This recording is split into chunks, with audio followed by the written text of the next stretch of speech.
Just let them know that something bad happened, and let the child be your guide.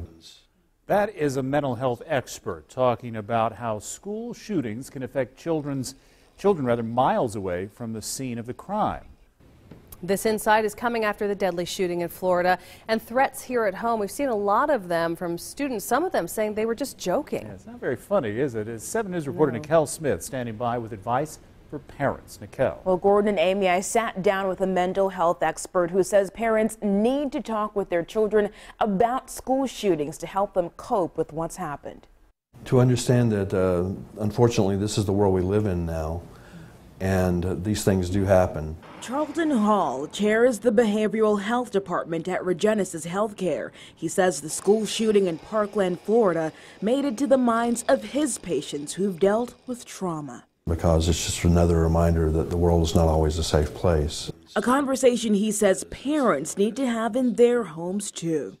The longer you sweep it under the rug, the more you're going to have to deal with it at some point in the future. Hall says to limit how much children are exposed to news of these shootings and leave out the graphic details for younger children, avoiding information they don't ask for.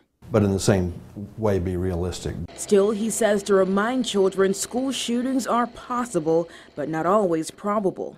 Assure them that they're safe. Review the procedures with the school. And while at their own schools, he says kids need to know making threats are never funny. We take all threats very seriously.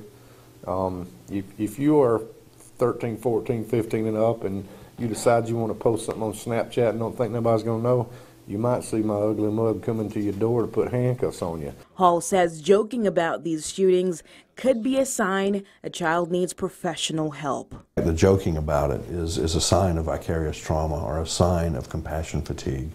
They've become so overwhelmed by it, it's become routine.